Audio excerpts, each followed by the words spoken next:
Hello everyone, welcome to placement pulse. I hope you are doing well और आप लोगों की तैयारी बहुत ही अच्छी चल रही होगी। हम जो है अपने PYQ सीरीज के नेक्स्ट पार्ट पे आ गए हैं और इसमें हम अच्छे क्वेश्चन करेंगे। ये हमारे इंटरव्यू के रिगार्डिंग कुछ कोर्सेस आप देख सकते हो। 1-to-1 मॉक इंटरव्यू के 299 का है, एडवांस CV क्यूरेशन का 499 का है। अगर आपको कंप्लीट इंटरव्यू की प्रिपरेशन चाहिए 1999, और आपको अगर लिंक्डइन प्लस कैरियर एक्सीलेटर का बंडल चाहिए तो उसका प्राइस है 3499 का। इसमें आपका लिंक्डइन ऑप्टिमाइजेशन कंप्लीट हम कराएंगे, आपका एडवांस CV क्यूरेशन भी कराएंगे, प्लस आपको जो है 1-to-1 मॉक इंटरव्यू होगा। जब तक आपका सिलेक्शन कहीं नहीं हो जाता है तब तक हम आपका इंटरव्यू लेते रहेंगे, तब तक आप हमारे इंस्टीट्यूट से जुड़े रहेंगे। तो अगर आपको और कोई भी फर्दर इंक्वायरी चाहिए तो आप डिस्क्रिप्शन बॉक्स में जाके फ़ोन नंबर वहाँ पे दिया हुआ है, आप कॉल कर सकते हैं। ये है MHCET के क्वांट का जो है वेटेज, कितना क्वांट का वेटेज है MHCET में। जैसे हम देख पा रहे हैं कि अर्थमेटिक का 35% है। 35% का मतलब कितना हो गया, आउट ऑफ 50 क्वेश्चन में से 15 to 20 क्वेश्चन केवल आपके अर्थमेटिक से पूछ रहा है। अगर हम अलजेब्रा की बात करें तो 20% अलजेब्रा का वेटेज है, और DI का जो वेटेज है वो भी 20% का है। तो अगर हम इन तीनों का ही देख लें, अलजेब्रा, अर्थमेटिक और DI, इन सब का ही पोर्शन जो है 75% के प्रॉक्स है। तो आपको जो करना एग्जाम का, आपका टिप क्या होना चाहिए कि आपका होना चाहिए कि अर्थमेटिक और DI को हमें पहले करना है, इन दोनों को बहुत ही अच्छे से तैयार करना है। फिर जो भी हाई स्कोरिंग वेटेज हैं जैसे अलजेब्रा और ज्योमेट्री, इनको जो है सेकेंड में करना है, क्योंकि इनके जो टोटल अगर मैं कहूँ इनके वेटेज है वो 18 क्वेश्चन का है, मैक्सिमम 18 क्वेश्चन का है, तो इस पे देना है। और आपको जब भी आप मॉक लगा रहे हो या फिर रियल एग्जामिनेशन में जब भी बैठो तो आप जो भी टाइम कंज्यूमिंग वाले हैं उनको आप अवॉइड करो, उनको लास्ट में करो, उनको थर्ड गो में ट्राई करो करने का। तो ये आपका एग्ज़ाम का टिप रहा है। चलो आज के पहले क्वेश्चन में बढ़ते हैं। पहला क्वेश्चन क्या कह रहा है, एक स्क्वायर है, चलो हम एक स्क्वायर बना लेते हैं। एक ये स्क्वायर है, ठीक है, ये स्क्वायर हो गया हमारा। अब स्क्वायर क्या है, स्क्वायर का हम इसका नाम कर लेते हैं PQRS। ये स्क्वायर का नाम हो गया PQRS। यहाँ पे 2 पॉइंट है A एंड B 2 पॉइंट है, कहाँ पे, PS और SR पे। PS ये हो गया, यहाँ पे क्या हो गया, A हो गया, और R पे क्या है, B पॉइंट कहाँ पे, SR पे, यहाँ पे B हो गया, 2 पॉइंट हो गए। अब कह रहा है PA = 2AS। PA जो है वो 2AS के बराबर है, ओके। और RB जो है, RB मतलब ये वाली 2BS के बराबर है। BS मतलब क्या हो गया, BS के बराबर है, ओके। PQ का लेंथ दे रखा, अगर PQ 6 है तो ये स्क्वायर है तो ये भी 6 होगा, और ये भी 6 होगा, और ये भी टोटल क्या होगा, 6 होगा, ठीक है। Determine the area of the triangle ABQ। ABQ का हमें एरिया बताना है। ABQ का मतलब क्या होगा, AB और Q, यहाँ से इसको यहाँ से मिला दो, ABQ का हमारा ये एरिया हो गया, ठीक है। इसका हमें एरिया बताना है, ठीक है। अब देखो इसमें क्या है, PA जो है वो 2AS के बराबर है। PA 2AS के बराबर है। अगर AS = 1 है तो PA कितना हो जाएगा, 2, और 3 की वैल्यू कितनी है, 6, तो इसकी ओरिजिनल वैल्यू कितनी हो जाएगी, 2, और ये कितना हो जाएगा, 4। और सेम यहाँ पे भी होगा। RB कितना है, 2BS। अगर BS 1 है तो RB कितना हो जाएगा, 2, और 2 और 3 की वैल्यू कितनी दे रखी है, 6। ये कितना होगा, 2, और ये कितना हो जाएगा, 4। ये 2 और 4, ठीक है। हमसे इसका एरिया पूछा है, किसका, ट्रायंगल का। इसका हमें एरिया पूछा है। हम अगर टोटल स्क्वायर के एरिया में से ये वाला और ये वाला एरिया माइनस कर दे तो ये वाला एरिया बचेगा, है ना। अब अगर ये स्क्वायर है तो ये एंगल 90, ये 90, ये 90, ठीक है। टोटल एरिया स्क्वायर का एरिया कितना हो जाएगा, आप बोलोगे A स्क्वायर होता है एरिया का, स्क्वायर का एरिया। तो साइड कितना है, 6, तो 6 का स्क्वायर कितना हो जाएगा, 36। टोटल जो हमारा एरिया आ गया पूरे स्क्वायर का वो 36 आ गया। चलो हम इसका एरिया निकालते हैं पहले। इसका एरिया कितना हो जाएगा, आप बोलोगे ट्रायंगल है 90 डिग्री पे है, हाफ, बेस कितना है 6 और हाइट कितना है 4, तो 2 3 6 और 4 3 12।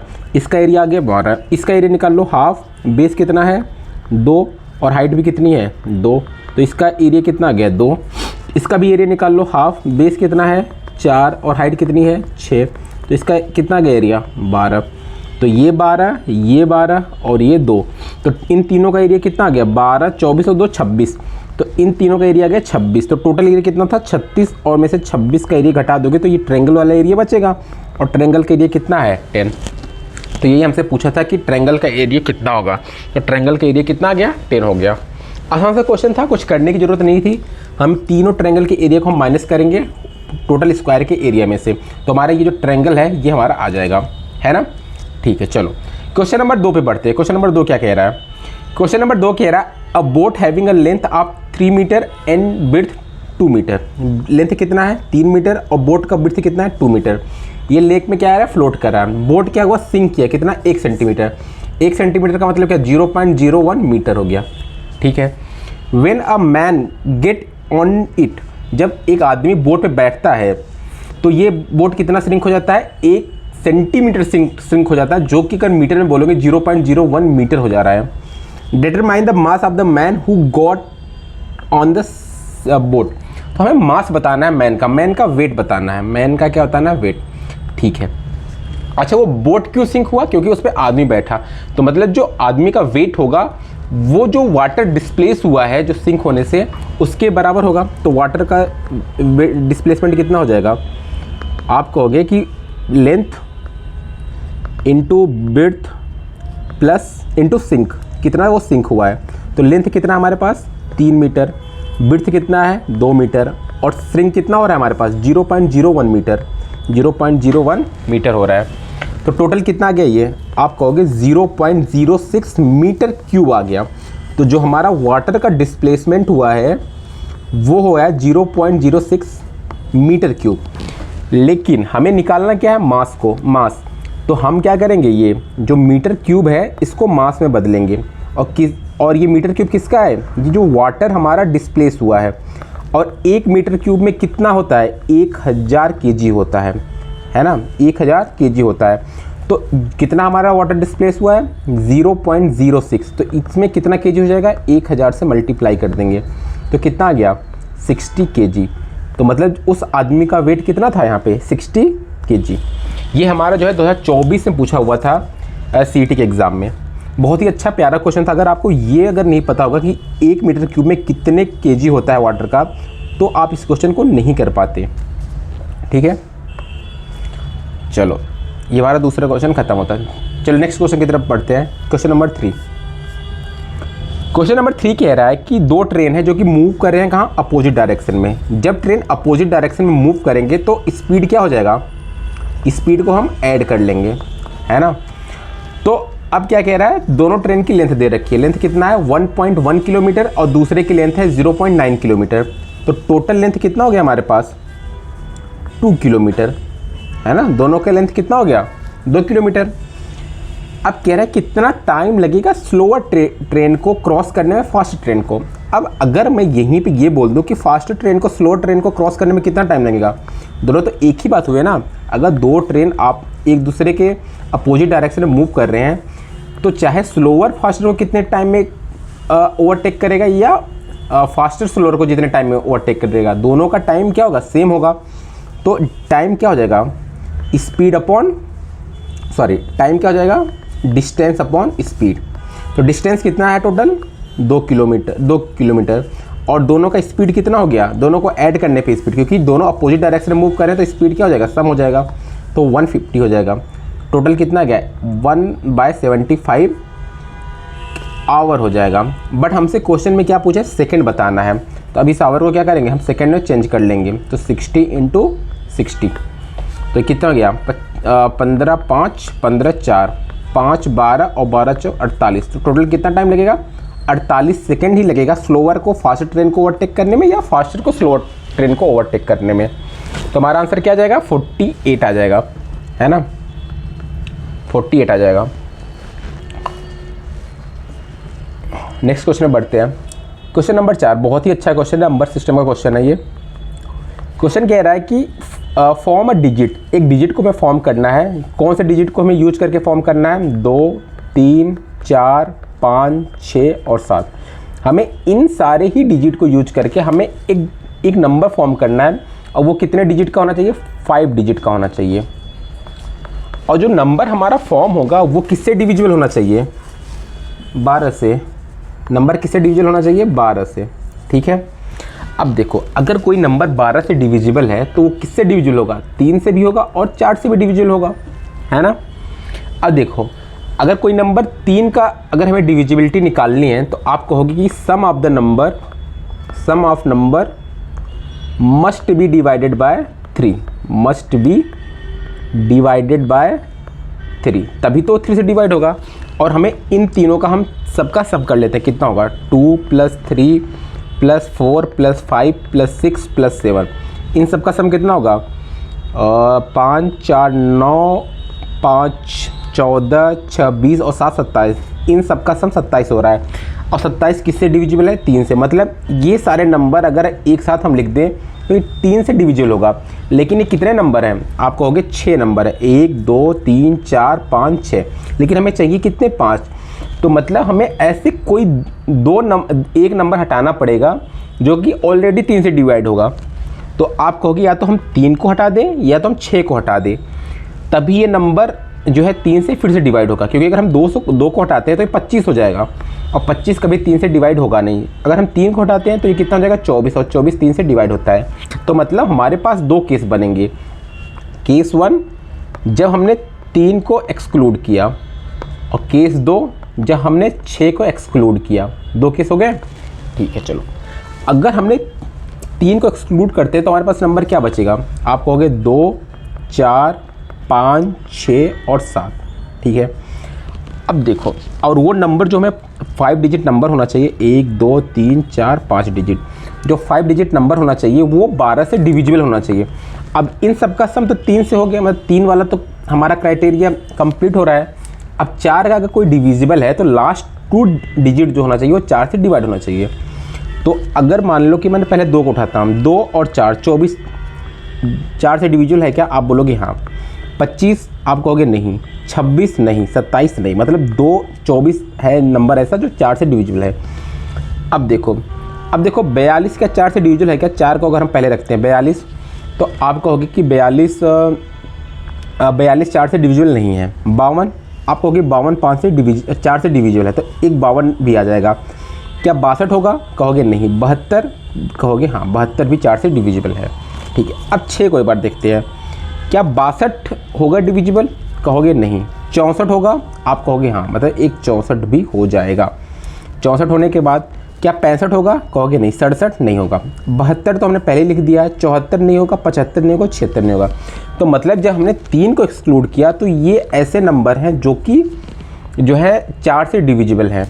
अब यहाँ पे अगर हमने 24 रख दिया, ये 4 से डिविजिबल है, लास्ट 2 डिजिट क्या होना चाहिए 24 होना चाहिए। तो यहाँ पे अब अगर हम 24 रख दें, हमारे पास कितने नंबर बच रहे हैं 3। तो फर्स्ट प्लेस पे ये 3 नंबर रखने की क्या कितने वे होंगे, आप बोलोगे 3, यहाँ पे 2, ठीक है, यहाँ पे फर्स्ट पे 3, सेकंड पे 2 और लास्ट पे 1। तो कितने नंबर ऑफ वे हो गए इसको लिखने के, आप बोलोगे 6। तो 6 यहाँ पे हो गए। सेम अगर हम 52 रखेंगे तो भी 6 आएगा, 72 रखेंगे तो भी 6 आएगा, और 64 रखा तो भी 6 आएगा। तो पहले केस से हमारे कितने तरीके आ रहे हैं इसको, आप बोलोगे 24, ठीक है। अब जब हमने 6 को एक्सक्लूड किया यहाँ से, तो हमारे पास नंबर क्या बच रहे सेकंड केस में, आप बोलोगे 2 3 4 5 और 7, ठीक है। अब देखो, अब ऐसा नंबर लिखो जो कि 4 से डिविजिबल हो, आप बोलोगे 24, 25 नहीं होगा, 27 भी नहीं होगा, ठीक है। आप बोलोगे 32, क्योंकि 3 2 34 नहीं होगा, 35 नहीं होगा, 37 नहीं होगा, ठीक है।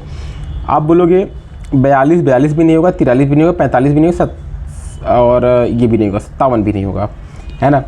फिर आप बोलोगे क्या 52, बिल्कुल 52 भी होगा, 53 नहीं होगा, 54 नहीं होगा, और 57 भी नहीं होगा, ठीक है।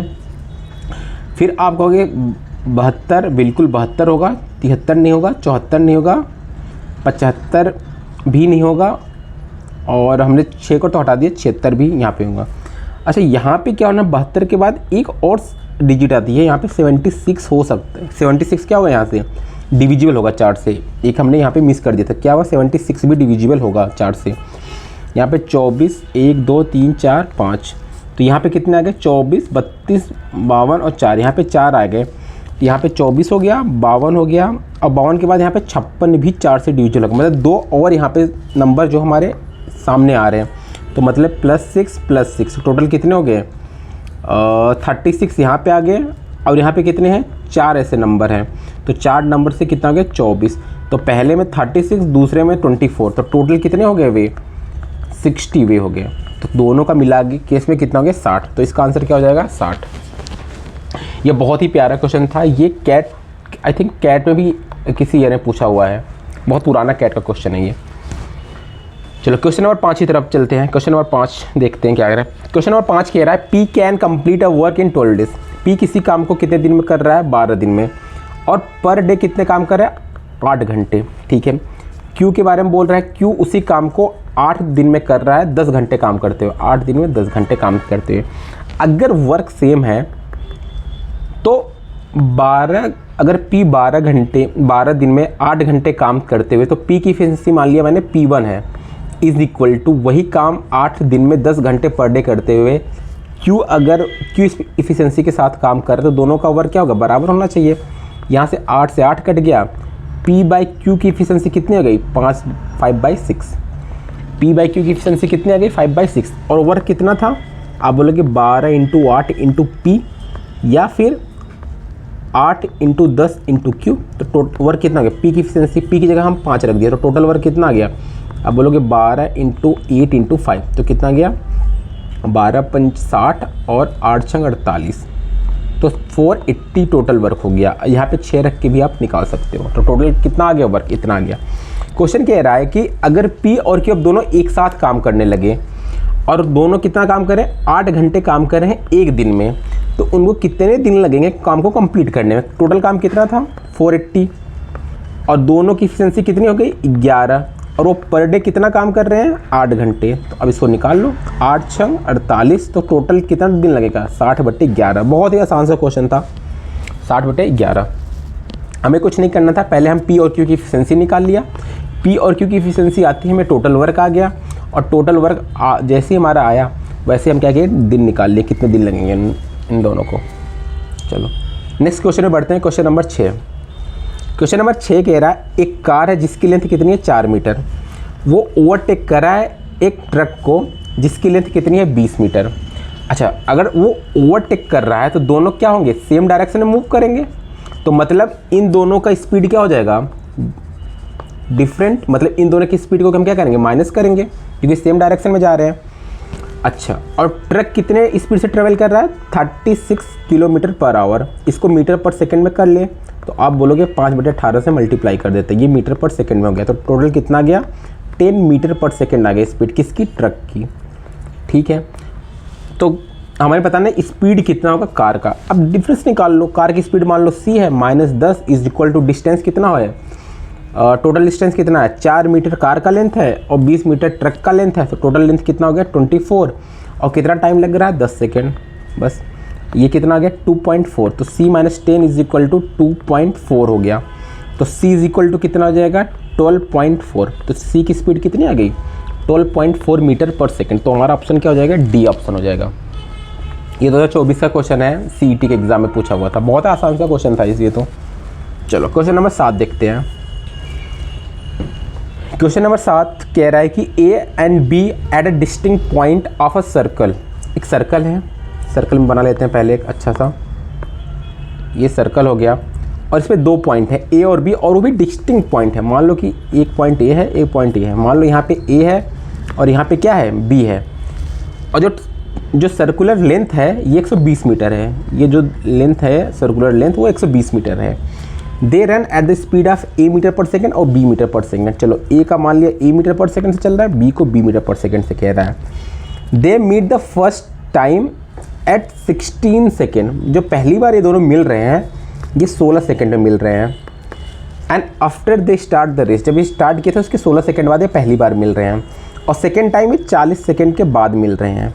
ठीक है, अच्छा, मुझे क्वेश्चन में ये नहीं कहा है कि ये दोनों सेम डायरेक्शन में जा रहे हैं या अपोजिट डायरेक्शन में जा रहे हैं। ठीक है, इसमें कहीं भी नहीं कहा है कि वो दोनों सेम डायरेक्शन में जा रहे हैं या अपोजिट डायरेक्शन में जा रहे हैं। आगे क्वेश्चन कह रहा है, now B had started in opposite direction to one he had originally started. कहने का मतलब अगर पहले बी जो है इस डायरेक्शन में जा रहा था क्लॉकवाइज डायरेक्शन में, तो अभी जो बी जाएगा वो एंटी क्लॉकवाइज डायरेक्शन में जाएगा। कहने का ये मतलब है। ठीक है, क्योंकि पहले वाला हमें स्पीड दे नहीं रखा किस डायरेक्शन में बी जा रहा है। तो they would have meet the first time after 40 second. कह रहा है कि जो फर्स्ट टाइम वो मीट करेंगे वो 40 सेकेंड के बाद मीट करेंगे। अच्छा, जब वो पहले चल रहे थे, पहली बार मीट करने में 16 सेकेंड, दूसरी बार मीट करने में 40 सेकेंड, और दोनों की जो है रिलेटिव ये क्या आ गया, दोनों को स्पीड में कितना आ गया है डिफरेंस टाइम में, आप बोलोगे 24 सेकंड का आ रहा है। जब पहली बार वो जा रहे थे, अच्छा हमारे पास स्पीड क्या होता है, रिलेटिव स्पीड देख लेते हैं। रिलेटिव स्पीड होता है डिस्टेंस अपॉन टाइम, है ना, या फिर हम टाइम को लिख सकते हैं डिस्टेंस अपॉन रिलेटिव स्पीड, ठीक है। अच्छा पहले उसको टाइम कितना लग रहा था 24 सेकेंड, अभी सेकेंड केस में उसको लगा 40 सेकेंड। तो कहने का मतलब अगर टी हमारा कम हो रहा है तो रिलेटिव स्पीड क्या रहा होगा, ज़्यादा रहा होगा, तभी तो यहाँ पे टाइम कम लग रहा है। अगर हमारा रिलेटिव स्पीड कम रहा होता तो टाइम यहाँ हमें ज़्यादा लगता, और डिस्टेंस क्योंकि बराबर है तो हमारा रिलेटिव स्पीड क्या रहा होगा यहाँ पे ज़्यादा, तभी तो टाइम कम लग रहा है। और रिलेटिव स्पीड ज़्यादा कब हो सकता है, जब वो दोनों क्या हुए हों, जब वो दोनों अपोजिट डायरेक्शन में मूव किए हों। कहने का मतलब क्या हो गया कि वो दोनों जब अपोजिट डायरेक्शन में मूव किए होंगे तभी तो उनका टाइम कम लग रहा है, क्योंकि स्पीड का सम हो गया। अब जब वो दोनों सेम डायरेक्शन में मूव किए तो उनको टाइम ज़्यादा लग गया। तो कहने का मतलब पहले केस में दोनों अपोजिट डायरेक्शन में मूव कर रहे हैं। ये हमने कैसे पता लगाया, हमने टाइम को देख के पता लगाया, ठीक है।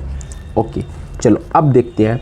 तो टोटल डिस्टेंस कितना था, हमने माना कि 120 मीटर था और टाइम कितना था 24 सेकंड का। तो हमारे रिलेटिव स्पीड मतलब a प्लस बी कितना आ गया, आप बोलोगे 5 मीटर पर सेकंड आ गया, पहला केस। अब दूसरा केस कर लेते हैं। अब एक केस और देखते हैं कि वो पहली बार कब मिल रहे हैं, 16 सेकंड के बाद। तो टाइम कितना है पहली बार मिलने का 16 सेकंड, और दोनों की रिलेटिव स्पीड कितनी है 5। तो मतलब वो कहीं यहाँ पे आके मिले होंगे, अगर ये दोनों सेम इधर डायरेक्शन में जा रहे हैं तो ये कहीं यहाँ आके मिले होंगे। तो उन्होंने कितना डिस्टेंस ट्रैवल किया, आप बोलोगे 16 × 80 मीटर, है ना, आप बोलोगे 80 मीटर उन्होंने डिस्टेंस ट्रैवल किया होगा। तो कहने का मतलब 80 मीटर वो डिस्टेंस ट्रैवल किए होंगे, और टोटल डिस्टेंस कितना था 120। तो 80 और 40 मतलब 80 ट्रैवल किए, 40 रुक गया होगा कहीं। तो मतलब कहने का मतलब ये हो गया, ये हो गया तुम्हारा 40 और ये डिस्टेंस हो गया तुम्हारा 80, ठीक है। ओके ठीक है। अब क्वेश्चन कह रहा है ये हमने ये डिस्टेंस निकाल लिया। अब दोनों क्या हो रहे हैं कि अब बी जो है अपना डायरेक्शन अपोजिट कर लेता है, मतलब अब ये दोनों सेम डायरेक्शन में मूव कर लेंगे। पहले बी अब डायरेक्शन में था, अब बी का डायरेक्शन ये हो गया। तो अब कितना टाइम लगेगा, हमसे ये बी की स्पीड पूछी है, हमने ए प्लस बी निकाल लिए थे। अब दोनों अगर अपोजिट डायरेक्शन में तो बी क्योंकि बी की स्पीड क्या दे रखी है, बी इज़ क्विकर, तो बी की स्पीड ज़्यादा है, तो बी माइनस ए कितना हो जाएगा, टोटल डिस्टेंस कितना है 40 और टाइम कितना लग रहा है 40। तो बी माइनस ए कितना आ गया 1 मीटर पर सेकेंड। अगर बी माइनस ए 1 है, ए प्लस बी 5 है, तो ए कितना आ जाएगा, आप बोलोगे ए आ जाएगा A is equal to A plus B is equal to 5, B minus A is equal to 1, तो 2b इज इक्वल टू 6 और b इज इक्वल टू कितना जाएगा 3। तो b क्या जाएगा 3। बहुत ही अच्छा क्वेश्चन है, कैट का क्वेश्चन है, ये कैट लेवल क्वेश्चन है ये, इसमें बहुत ही ज़्यादा दिमाग लगाने की ज़रूरत थी, है ना। अगर आपको नहीं समझ में आए वीडियो फिर से देखना, बहुत एक पॉइंट को अच्छे से सुनना, हो जाएगा, ठीक है। चलो आज के लास्ट क्वेश्चन बढ़ते हैं, क्वेश्चन नंबर 8। क्वेश्चन नंबर 8 कह रहा है how determine as how many number are there which are less than 100। ऐसे में कितने नंबर होंगे जो कि 100 से क्या है कम है, and that can't be written as a multiple of perfect square. उनको हम मल्टीपल मतलब परफेक्ट स्क्वायर के मल्टीपल में नहीं लिख सकते। पहले हम ऐसे निकालते हैं कि कितने परफेक्ट स्क्वायर हैं, पहले आप बोलोगे हाँ वो नंबर कितने हो जाए 1 से बड़ा, तो हम 1 को ले ही नहीं सकते। क्वेश्चन में दे रखा है ग्रेटर देन 1, तो 1 को हम नहीं ले सकते। 2 का दिया 4, 3, 9, 4, 16, 5 का स्क्वायर 25, 6 का 36, 7 का 49, 8 का 64, 9 का 81, और हमें 100 से कम चाहिए तो 10 का हम ले नहीं सकते, ठीक है। चलो अब 4 का मल्टीपल देखते हैं क्या क्या हो सकते हैं। 4, 4 दूना 8, 32, 8, 16, 20, 24, ऐसे कितना जाएगा 24 चौका कितना होता है 96 तक जाएगा, ठीक है। क्योंकि 100 से कम 25 को हम नहीं ले सकते। वैसे 9 से करो 9, 9 दूना 18, 27, ऐसे कहाँ तक जाएगा 99 तक, 11, 9, 99। 16 का करेंगे 16, 32, ये कैसे जाएगा 96 तक जाएगा ऐसे। 25 का करेंगे 25 दूना 50, 25 तिहाई 75 हो जाएगा। 49 के 49 दूना 98 हो गया। 64 एक 64 हो गया, 81 का 81 हो गया, ठीक है। ये इतने नंबर हैं जो कि मल्टीपल हैं किसके, परफेक्ट स्क्वायर के। तो टोटल इतने कितने नंबर हो गए, आप बोलोगे यहाँ पे 24 में 4 में हो गया 24, 4 एक का 4, ऐसे 24 तक हो गया। 9 में कितना हो गया 11, 16 में कितना हो गया 16 छक्का 96 6, 25 में कितना आ गया 3, 36 में कितना आ गया 36 में कितना आ गया 36 एक का 36, दूना 72 और 36 दिया 108, 2 इधर आ गया। 49 में कितना आ गया 2, 64 में 1 और 81 में 1। टोटल कितने हो गए 24 6 30, 30 10 40 41, 3 44, 2 46, 2 48, 2 50। टोटल कितने नंबर हो गए जो कि मल्टीपल हैं किसके 50 के।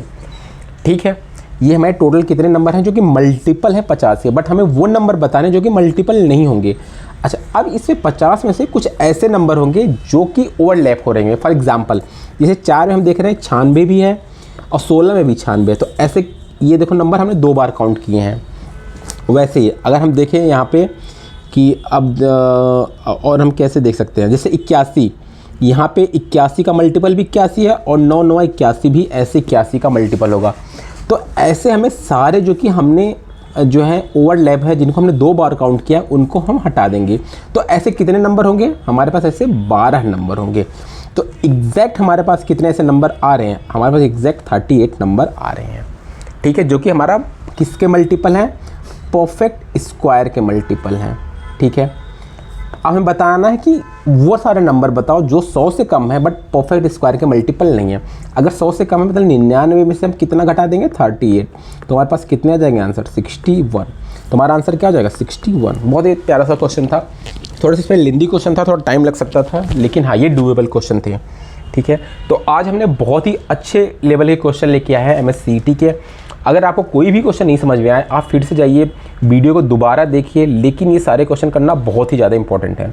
तो मिलते हैं कल एक नए पार्ट में और इससे भी अच्छा क्वेश्चन कल लाने का हम ट्राई करेंगे। तो तब तक के लिए अपना ध्यान रखिए, मिलते हैं कल के नए सेशन में।